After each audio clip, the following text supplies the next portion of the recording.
Hi Flosstube, I'm Lori and welcome to Once Upon a Stitch. Today is Wednesday, September 11th, 2024. It is my 153rd Flosstube video. Welcome if you're new to my channel. I hope you stick around and see something that might interest you or be inspired to start something that I maybe have shown. And if you're a returning viewer, thank you very much. I totally appreciate all my viewers, and I always say I have the best viewers on Flosstube. I started this video a number of times, of course, because I don't know how to edit. But one of the things that I did want to touch on was today is September 11th, the anniversary of the attack at the World Trade Center. And I always reflect on this day of all the lives that were lost, the firefighters, the people that were in the building.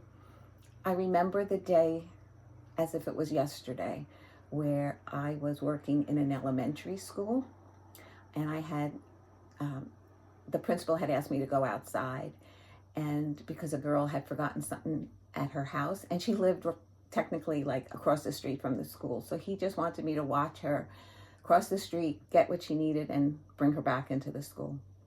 And I stood on the steps of the school, and I remembered what a beautiful day it was, and the sky was so blue, and how within minutes, that blue sky, though it was so clear, was very sad day. We got a phone call from the other secretary's husband that just said he was okay. And she's like, "What do you mean you're okay?" In the schools at the time, we didn't have televisions running through, and the internet only showed photographs. And how life changes in a split second. Anyway, I just wanted to touch base on that since I am videotaping on the anniversary of the bombing. So, okay, I'm going to get right into everything that I have to show with you. I am coming back to you a little earlier than usual because I've been participating in ABCingo, where every day I'm stitching on something new. Not new, but stitching on something different every day. So I'm going to just answer a few questions first, and then we'll get into what I've been stitching. A lot of you were very happy that I showed how I used the sulky thread at the bottom to make sure that the border lined up before you actually go around and have them meet or not meet. It saved a lot of stitching, and a lot of you said that you were going to try it. So I'm happy to have shared that with you. Somebody asked me what I meant by lacing a piece. So I'm going to show you this piece. And this is by the Drawn Thread. I think it was Sunnyside something. And it pops right out. And the reason I left it that way is because I wanted to show you lacing. This is what I mean by lacing. What I do initially is, this is foam core board. And I wanted to show the difference between, this is foam core, where it has maybe like 1/8 of an inch of foam between two pieces of paper. And this one is a sticky back, which I normally use. And a lot of times I put batting on it. And this is mat board. And mat board is a lot thinner. Let's see. Peekaboo. Sorry. So foam core mat board. This mat board is also has adhesive, and I purchased both these at Hobby Lobby. And I'll show you some differences in how I use them. But this one is foam core. I can see it's thicker. And I put a piece of batting, and then I try to center the top and the bottom. Now what I've been doing on the framing ones is I've been doing a line of sulky. I think I did it on these as well, but a line of sulky, top and bottom, and side to side. Once I knew the measurement of the inside and I had the foam core cut, then I can figure out how much on each side I wanted to have. And so I measure from this bottom to the highest point. And then I guess from that to that would be the highest. And I kind of center it as best that I can. And then from that sulky, then I'll put pins to make sure it's straight. Then I flip it over, and I actually, I use quilting thread because it's heavier. People use upholstery thread. I've done that in the past. And then I did the long section first, and I went back and forth. And I left this longer so I wouldn't have so much thread. If you cut it shorter, you'll be using more thread to do your lacing. Now, on big pictures, of course, you're going to have longer spaces. But basically, I lace it this way. Now, on this one, I wasn't going to drag my thread this way. But normally, if it was a frame piece, I would. I would probably, unless, a bigger frame piece. And I would then lace this way. So after I see that it fits like this, here's the second one. This was Little House Holiday Season. So then what I did was, and this is the same way I finished it. Now I'm trying to get it out because I wanted to show you what I do next. These are magnets.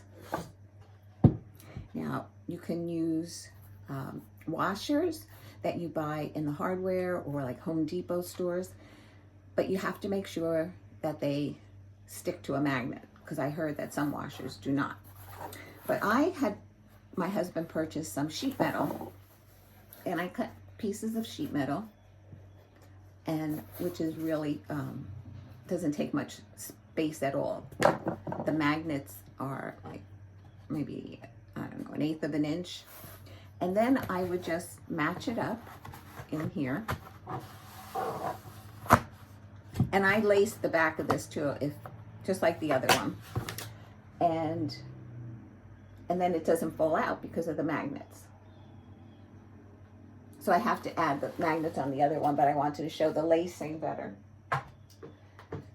So then somebody asked, how do I cut my foam core straight? I don't always, but these are some of the tools that I use. I purchased a mat cutter, and I got this also at Hobby Lobby. And there's a groove in here that I set this in here, and then I would just score it down. But you have to apply pressure in order to get the blade. Put this down. To get the blade to go down and then cut along the line. This works better for a mat board than foam core. So what I also purchased was this ruler, which has the same groove where this would sit into. And then you, again, push forward. See the blade come down, and then you would go all the way down. Sometimes I have my husband do it because he has more force. Me, I would have to do it a couple of times. I also purchased this. It's like an X-Acto knife, but it gives you a little bit more pressure on it to cut the foam core. Mine cracked, but Sal glued it back together somewhat. So for now it's working. Again, he does help me sometimes do it when it's a large piece. But sometimes I do it myself. So it's doable if, let me just get this out of the way. It's definitely doable if you want to give it a shot. Oh, wrinkled. And that's it. Okay, I'm just going to show you a few different things of foam core as opposed to mat board. This is a Lizzie Cape. I believe it was the Autumn Smalls. Now, put it sideways. Foam core, and this one is mat board. And did I lace this? No. I glued it. And here's my sheet metal, here's my magnet.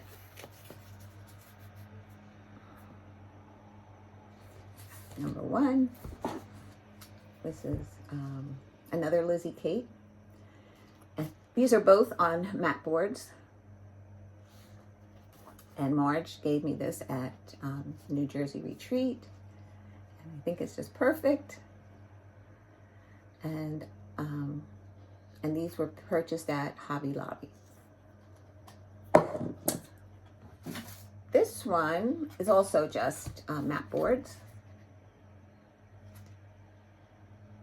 And I just glued the piece onto the mat board. And then I wrapped fabric on this one. I put some rickrack, my washer. This pumpkin came from Walmart. But with this one, when you touched it, the paint used to come off. So I gave it a coat of clear varnish that I picked up in a little bottle at, I think it was Joann's. And it was a matte finish. So, so then I can put my pieces on it without the paint getting off. Just need to make some room as I'm talking with you.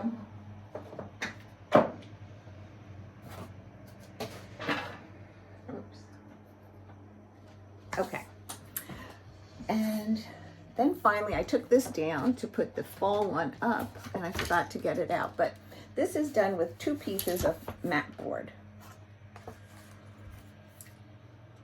This is fabric, this is rickrack, this is mat board, and this is my summer ABCs. And I put it on a board with washers and larger magnets, and it would sit in here in my kitchen. So now I'm going to swap it out for the fall one. Okay, I think that's everything as far as foam core mat board. I went to the Hampton Inn.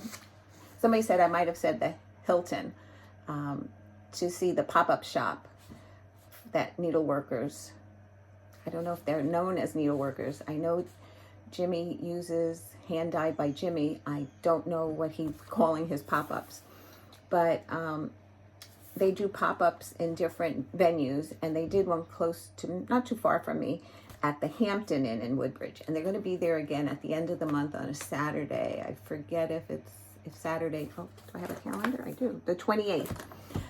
They're going to be there, and my stitching group, we're planning on meeting there that morning and maybe stitch a little. He has some tables set up, and we'll visit with each other and with them and see how it goes.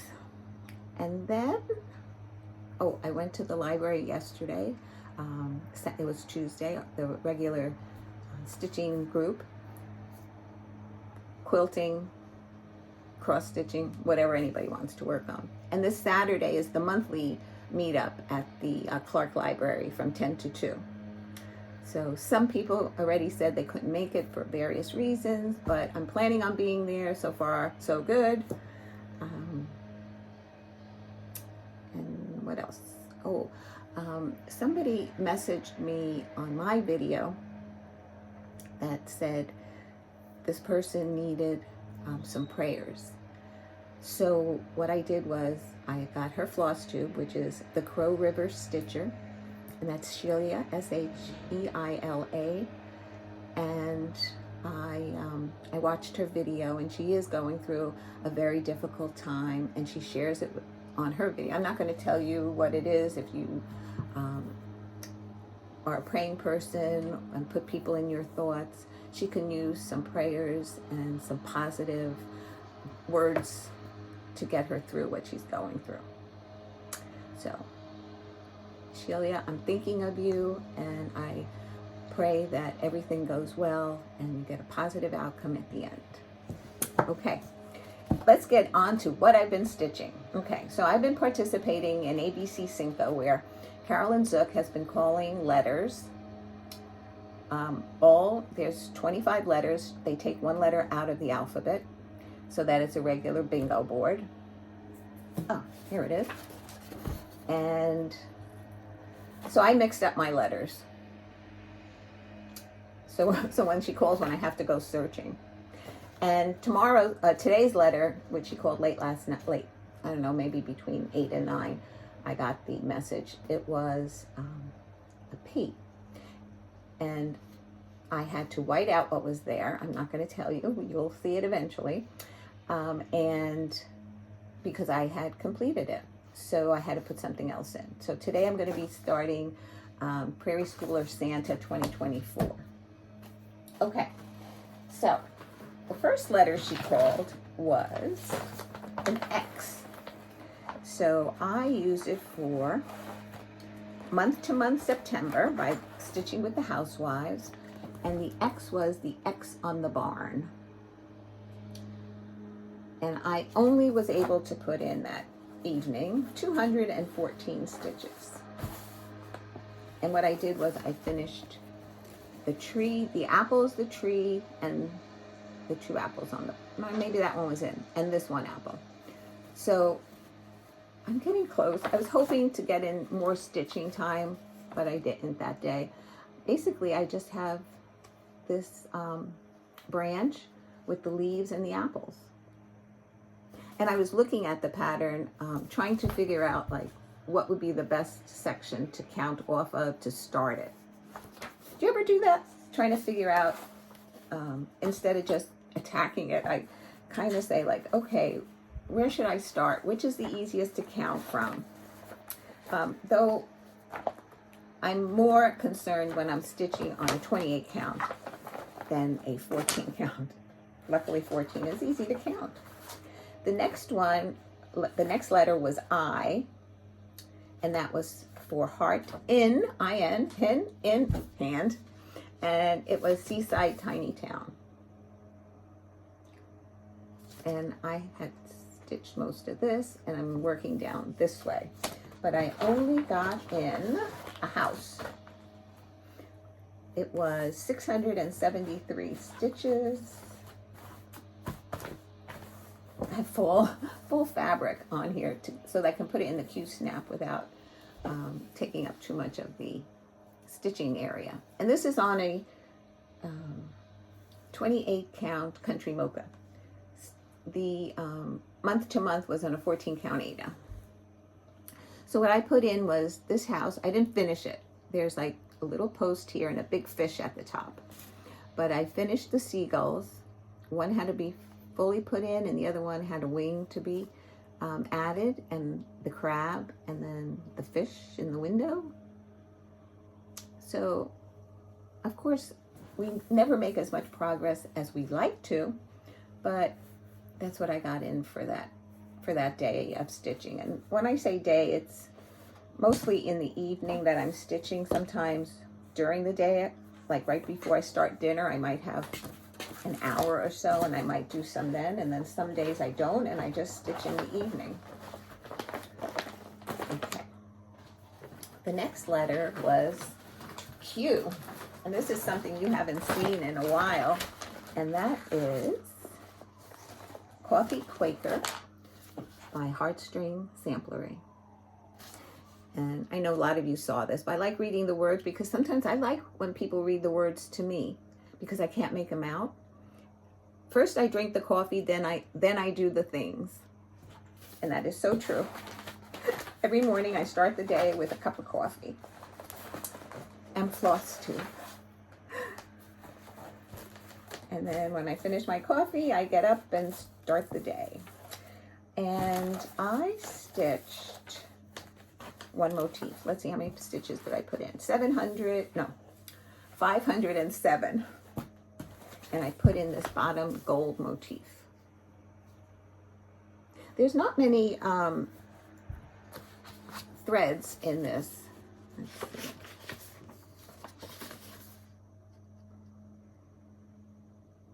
Two, three, four, 5, 6, 7, 8, 9. Well, I guess there is a lot. I don't know why I thought it was less. And this is where I'm at so far, so that you don't see through it. I have the window open. I'm hoping the only thing you hear out from outside are birds. They've been feasting on our fig trees. Okay, let's do that. So I think the next time I pick this up, I'm going to go back to this side and finish this motif, and then probably, well, that's a big motif. If I finish that in one rotation, I'd be happy. Okay, so that's Quaker motif, Quaker, Coffee Quaker. And this was is being stitched on a 28 count Jubilee ivory. And somebody asked me what the difference is in Jubilee and Lugana. I'm not sure of the content of it, but I find that the whole, I don't know if I can show you this close enough, but I find the holes really easier to stitch on. And I don't know, like somebody says, I never heard of it, or where do you get it? And I had purchased it a while ago at Needleworkers.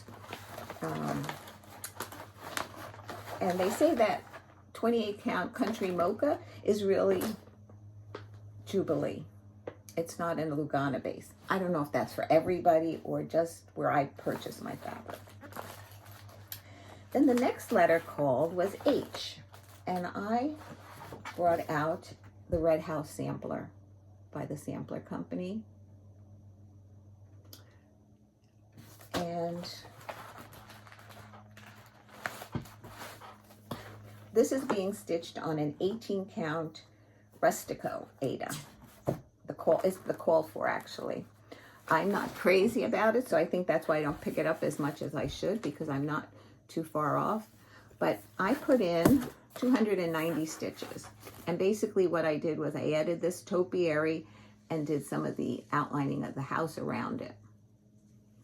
And I was happy to do the topiary because there's some like confetti stitching in there.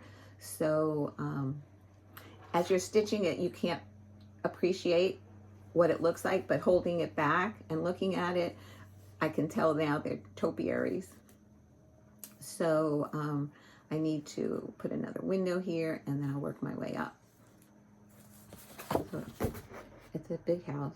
I think I have another row of windows. Yep. Another row of windows before I get to the roof. And then I have all this side yet, and I have the border yet to do. So this is where I'm at on the Red House Sampler. The border met up, so it's just a matter of putting in the flowers.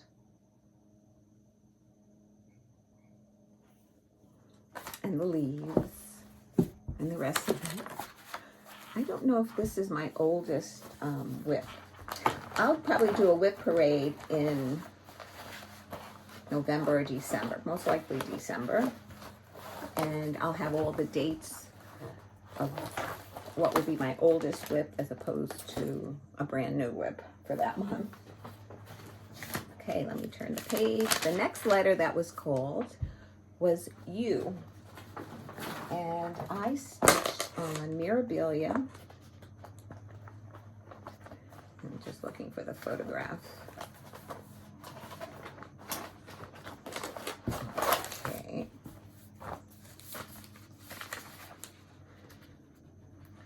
Under the friendship tree. The U is for under.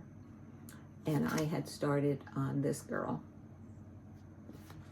And I put in 288 stitches. So what I did was I finished the bottom of her, this section of her skirt. Then there's like a big ruffle at the bottom. And I did that. And here's where I'm at.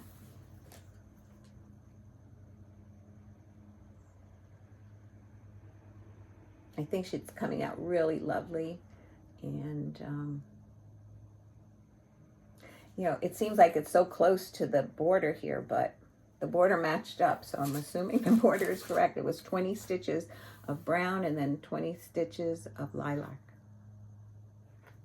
I think it was 20, but anyway, whatever it was. And this is being stitched on a 28 count cinnamon roll Lugana.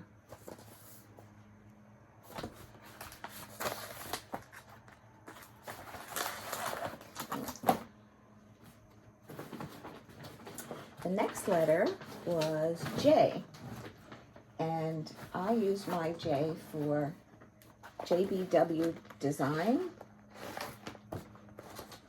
and it's called Autumn Trio.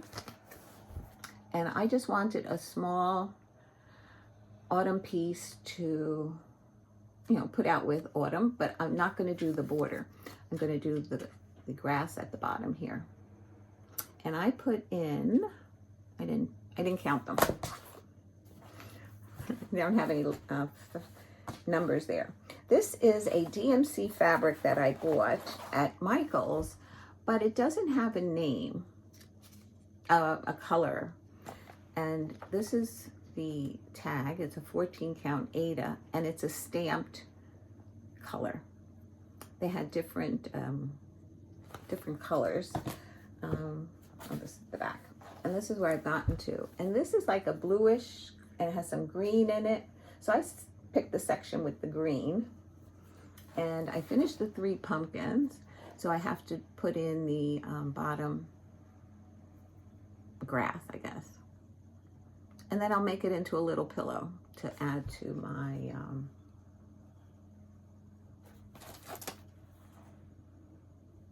yeah, no, I didn't want to do the border. So here's the piece.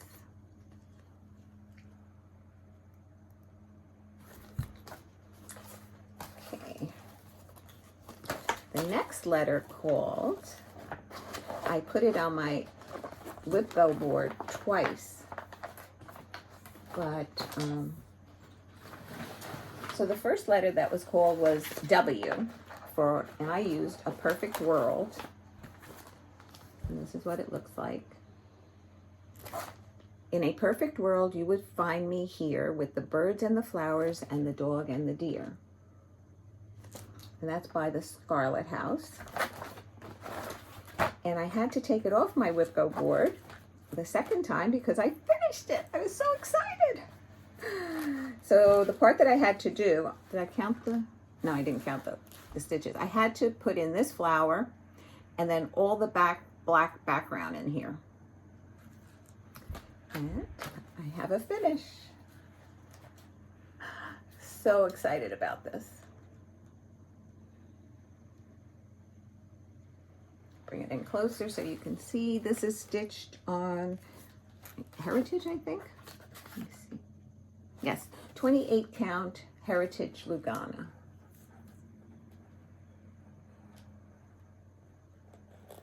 I'm hoping you can see it because from the back here, I couldn't see that I was in frame. So I'll be happy to frame that piece. It's so beautiful. I love it. Okay. The next letter was C. And I selected, please don't fall over. I selected Elizabeth by Mirabilia because she is sitting on a chair. This is what she looks like. I went to Staples yesterday, and I made a copy of the pattern. Well, I made them do it because it's on good paper like this, and it was double-sided. The original is double-sided, so I had them do it separately so that I can cut it and put it together.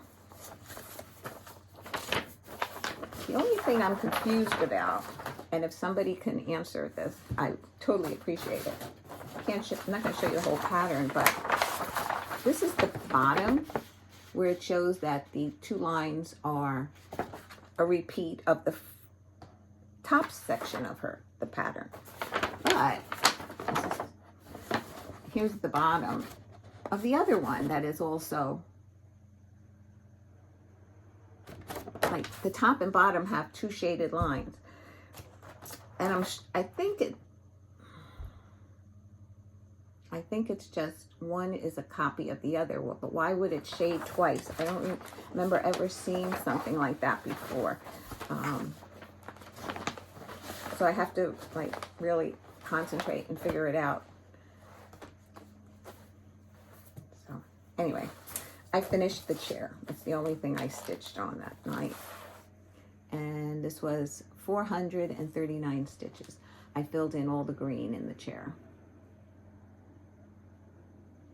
And see this section here, I was looking at the pattern. Half of it is, not half of it, but a section of it is on the next page. So what's the thing? I hope I did that correctly. So this is where she's at now. Nothing, her arms and face are not outlined yet. Because she's going to be large and she'll be in a Q-snap, and I don't want to distort anything. And the sections that are empty there are beads in her hair. And this is being stitched on a 28 count sterling silver Lugana by Silk Weavers.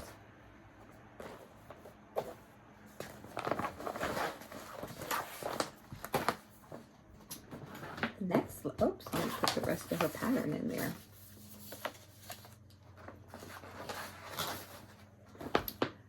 Next was O, and I selected Live on Little by Plum Street. That's the photograph. This was an exclusive to the Amana retreat, maybe 2 years ago. And I just loved it when Lisa, the Kindred Stitcher, showed it. She finished it now. And I just fell in love with it. And I had to wait a year for it to be available, and I waited almost like another year before I started it. I guess I was really in love with it. But I do enjoy working on it. I put in a lot of stitches, 733 on this one. I completed the the sail on the sailboat on one side. So I've completed all this, and then I just put in the water here with one wave. So that was 733 stitches. And this is, I've got a long way to go and a lot of dense stitching. Carol, the Saltbox Stitcher, it's very close to a finish, but she really pushed on it, working on it almost monogamously. And this fabric is a 28 count Heritage Lugana. I think with dyeing, even though like I've stitched on quite a few things on Heritage, I find some of the fabric is a different weight to me. Some of it is a little different in color. So hand dyeing is as close to the color as you can get. I don't know. Anyway, last night was the letter N, and I used this Country Cottage Needleworks Nutcracker Village. Nutcracker I used, and the house that I'm working on is the Russian Peppermint Shop. And I did this last night when I was on a Zoom call with Dena, Donna, and Dee. And we meet up twice a month, and we have a stitching night and catch up talking, and then we do a planning meetup at the end of the month. So it was a lot of fun last night. Dena and Donna are going to the, what's it called, retreat. It's hosted by Garon Stitchery in Alabama. I think it's Alabama. Into the Wild was the name of it, I think. Anyway, they're heading out this morning. The retreat starts tomorrow morning at 8. And I put in 711 stitches, and I finished the house. This much was done. All this up was done. So I finished the bottom of the house, and I put him in. So all I have left are like 4 snowflakes. And you think, Lori, why didn't you put it in last night? I was tired. I was tired, and I just said, next one. And this is stitched on 28 count Country Mocha. And these are the 3 houses that I have so far. So basically I just have like some snowflakes like here, right there. And then I can move on to the next house. And it'll be 4 across. And then the next row would be 1 house, a center large one that says Nutcracker Village, I believe, with Clara and the Prince. And then 1 more house at the end. And then another row after that. So I got a big piece of country mocha. And that's it for cross stitch.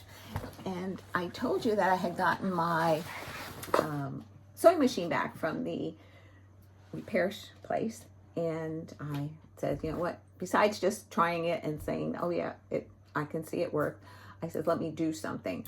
So I shared with you that I had Sal paint a 2-drawer file cabinet, and he spray painted it white. And I put in all the file folders that I had. That's what I forgot to buy at Staples yesterday, some of the tabs. If you don't write it down at my age, you don't remember how many times we go food shopping, and if you don't have your list. Anyway, that's another story. So anyway, so it's a 2-drawer. I put file folders, and I've been labeling the designer name and doing it alphabetically and putting everything in there. And since it's just spray painted and it's not a baked finish or anything, and I don't want it to scratch, I decided to say, okay, I'll do a mat to put on top of it, a fabric mat, and I'll practice with the machine, stitching again, and see how far I got. So what I did was I found a piece of fabric that I loved. I wanted to make a project bag with this, but I used the Bona Pfeiffer fabric bag tutorial where it's all one piece. You bring up the bottom, you fold over at the top. So this wouldn't be good for that because it's a directional pattern, and when you fold it, it'll be upside down.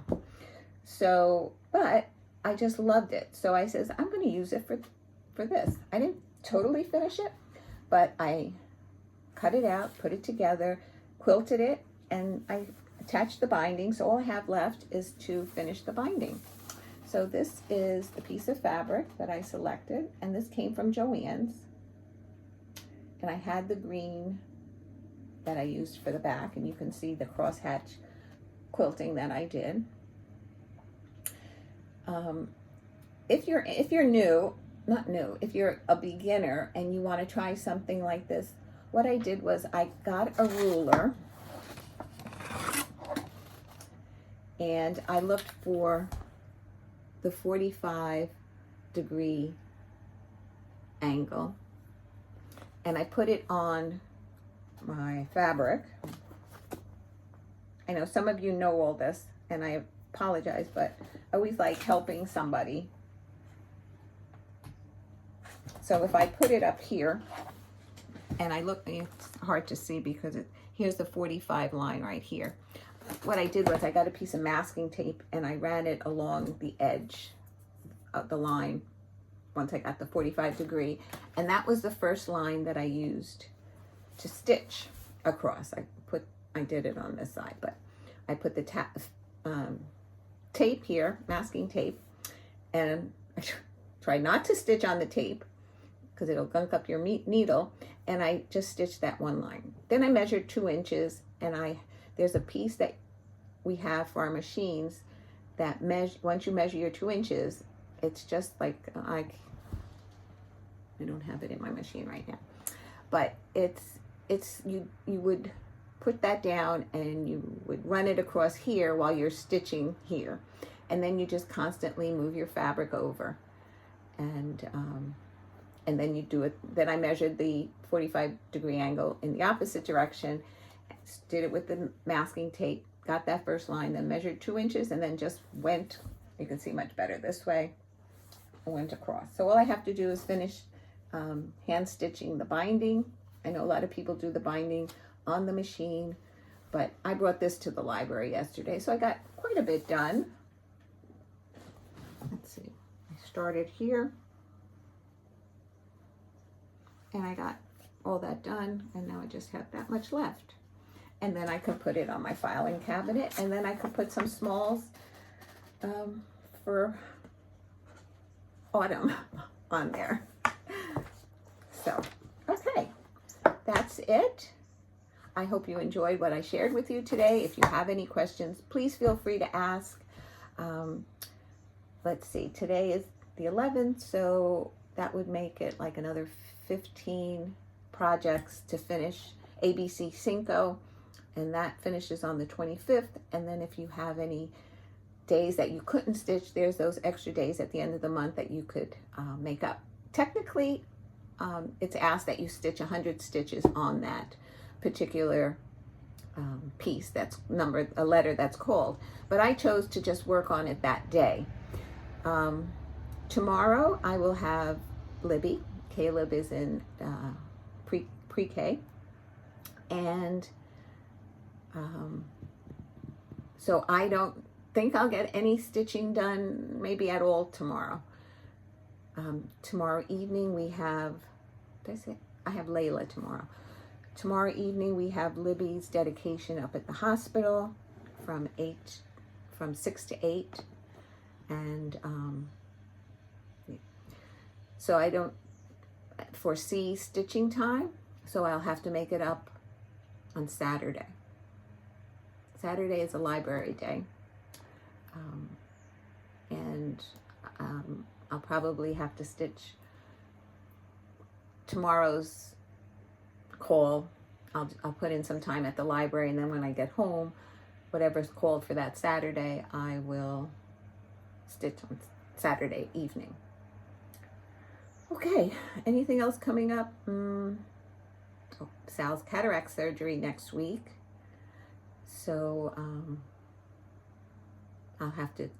we go on Wednesday, and then Thursday I drive him back. So I had to switch days with Rebecca's mom as far as babysitting next week, so that I can have Thursday free to take him.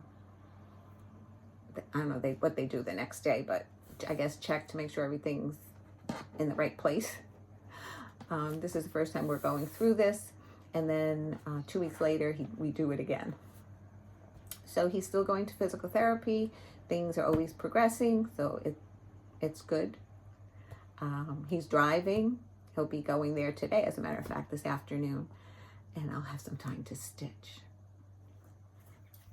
Anyway, it was great being with you. Take care. Love you guys. Be kind to everybody, because you never know what somebody is going through. On that note, see you in a couple of weeks. Bye.